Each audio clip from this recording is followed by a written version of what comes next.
So these are the cabochons I've been working on for the mini cab competition, and basically this is elimination day. So they've all been sanded up to 280. They still have a lot more to go, but some of them have flaws, and so there's no reason to continue moving them forward. As you can see, I've done extras of everything, and now it's time to trim it down considerably. So let's start with the 25 by 35 petrified wood. Let me zoom in a little bit here. And this one, it looks pretty good. Now don't worry about the dome. There's no specifications for how high or how thick a cabochon needs to be. As an example, you can see the considerable difference between these two. However, there's absolutely nothing wrong with that. So anyway, let's get back to this. So on this 25 by 35, there is a hairline crack running right across here. Now it might be healed, might not be. Actually, I can feel it. So this one is unacceptable. That would get deductions. So that one's done. This piece of Arizona wood, I'm a little worried about this white line. I'm going to continue polishing this, but I'm concerned that it'll be eliminated. But for now, we'll still leave it in the mix. This piece of petrified wood, if I can find the right corner, right here, I hope you can see it.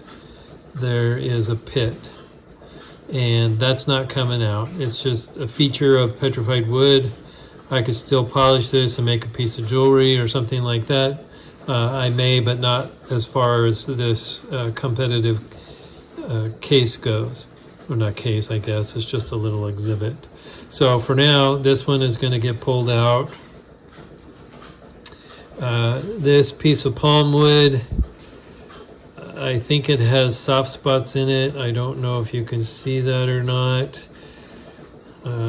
I like the other piece of Arizona. I'm going to continue moving it forward, but as you can see, these little light spots are questionable. So this one may not go all the way. We'll see. But for now, I'll keep going. Here's one. Now this looks like a crack, but it's actually a healed fracture. So that's okay. So far, everything looks good on this one. So this one will continue to move forward. Same with this one. I don't see anything, any fractures or anything like that. No pits. There's a little fracture back here, but you know what? If a judge can't see it, they can't judge it. And that's the other thing, is judges are not allowed to open a case. Here's a piece of Arizona wood. Everything looks good on it as well. Now these are only sanded to 280, so don't worry about little spots and things like that. Those will get worked on further. And then now this is the one I'm really hoping for because of this, I don't know what you want to call it, feature within the wood. I don't know if it's a knot or what, but I'm not the biggest fan of wood, but I think I like this one quite a bit. And this is not a crack, or if it is, it's a healed one.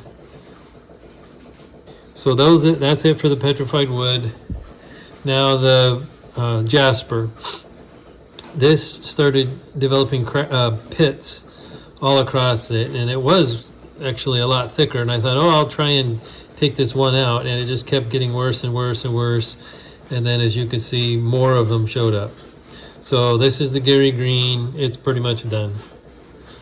I had this really nice piece of bloodstone, but this area right here, you can see it's a slight lighter color.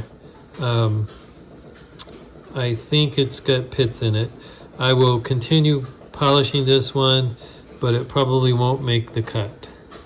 Same with this picture jasper. I want to call it Biggs, but yeah, for for the sake of argument, we'll call it bigs. It could be Deschutes or bigs. But there's some spots in here, and hopefully you can see them where they're right there. See how it's slightly different texture. That might cause a problem. If that still shows when it's finished polishing, that won't make it into the setup. This polychrome jasper is looking rather opaque. This is not a fracture. It's just a feature of the stone. So this will continue to move forward. And then because this bloodstone is a maybe, I found another one that I had previously started. It's an extra thick one. I'll work on the back bevel, which is not a requirement, but I like to put back bevels on my stones. This one doesn't have a ton of color. It's got some red in there. It looks pretty good. So this one is okay. As far as the obsidians, you can kind of see the color starting to show up on this one. This is the Mexican rainbow. There's no flaws in it, so it will move forward. Same with the snowflake obsidian. It looks real good so far. Sometimes the snowflakes are softer and they undercut, but so far this looks pretty good. And the gold sheen, let's see if we can get it to wink at us. There's a little bit right there. Same thing, it's in good shape, and so that'll move forward. Now, as far as the 12 by 20s, I stopped grinding on this one because it's got pits in it, and you can see there's a really bad pit right there on the edge, and it just kept getting worse and worse. And this is a Tennessee agate, and it was just never going to make it. So that one's eliminated. This is the Laguna. It's coming along pretty nicely. I think it'll be okay. The only area that might be a problem is the banding, because sometimes banding has a tendency to undercut.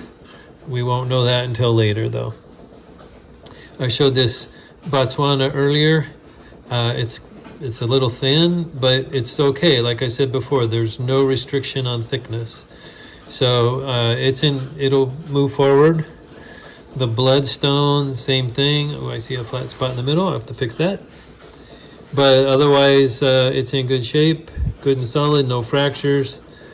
And hope I've got this on camera. So this will move forward as well. This is the cathedral agate.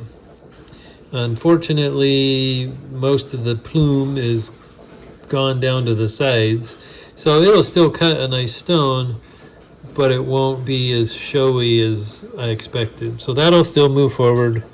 And then this Botswana, you can start to see the parallax right in here showing up. And once this gets polished, it'll be real evident.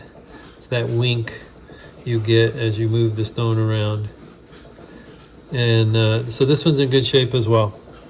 Now, these stones up here are just some other stones I've been working on. Technically, this is a Mexican crazy lace agate.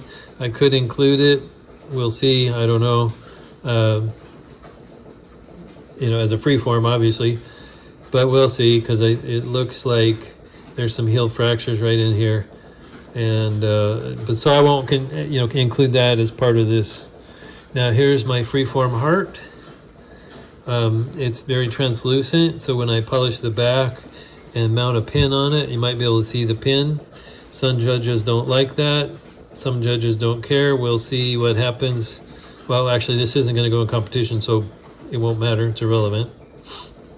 The hardest part of a heart is up here in the V, the cleavage, whatever you want to call it. But it's still doing good. I don't see any issues with it. It looks like there might be something going on right there, but it's not a fracture. So that'll still continue to move forward. There's this nice piece of Brazilian. Pretty sure that's under 100. I better go measure that. That'll still move forward. Now, the thing is, a free form of agate doesn't have to be big. It can be small. It doesn't matter. It just says of any size. Now, I think we have to go read the CC1 rules because there may be a minimum size and it might be 12 by 20. So when they say any size, it could be any size 12 by 20 up to 100 millimeters. And here's the polka dot agate, which no, there's no polka dots showing in it. I don't care because I like the ice blue anyway. And it's coming along pretty well as well. So all of these guys will still move forward. And I've only, it looks like I've only eliminated 4. There may be a couple more, but we'll see. And I'll continue polishing these, and then I won't bore you with hours and hours of video of me sanding these at 600, 1200, and 3000, and then polishing. So we'll see where the next step goes.